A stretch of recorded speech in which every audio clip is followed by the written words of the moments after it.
Ambassador Chizov, thank you for joining me. Welcome to the program. Thank you. Ambassador, the British are putting together a draft resolution which they're submitting to the Security Council. They are basically saying it's unacceptable for the use of chemical weapons by the Assad regime and that all necessary means have to be taken to protect Syrian civilians. Can Russia accept and approve and vote for that resolution? Of course, any use of chemical weapons by anyone is deplorable. But before putting a draft resolution to the Security Council, I believe that those countries who support this move should provide evidence of that chemical attack and the perpetrators. I understand that there has been a lot of talk by Western leaders about undeniable evidence, but none of that has been provided to the Security Council. We believe that the first thing we should do is wait for the conclusions of the UN inspectors on the ground. If it is provided, would you accept?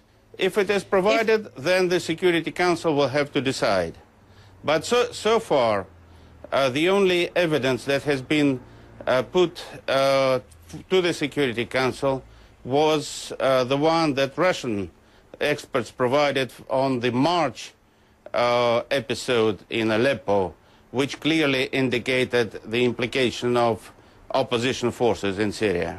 The Western allies, the United States, France, Britain and others say there is no doubt that any use of chemical weapons would have been by the Assad regime, that they are in control of the chemical weapons and not the rebels. They do not have access to that.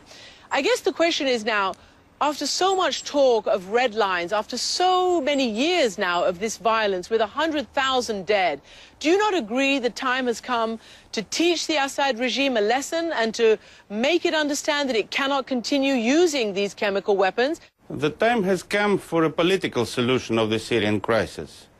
And I'm afraid that the latest initiative of blaming the Assad regime for using chemical weapons without any evidence to support that would clearly undermine the efforts undertaken by both Russia and the United States to convene the so-called Geneva II International Conference. What is Russia saying to President Assad right now? How are you trying to diffuse this situation?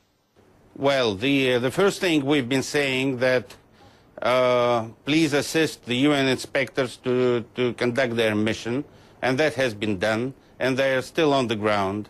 And I think that before they deliver their report, any conclusions would be premature. And of course, we have been urging President Assad and his government, quite successfully I must admit, to agree to participate in the Geneva II conference. What is your answer to the British Foreign Secretary William Hague, who says this is the first chemical warfare of the 21st century? It cannot be allowed to stand, because if it is, then even worse will happen in the future. Do you not agree that the use of chemical weapons today has to be stopped and has to be punished in the most definitive way?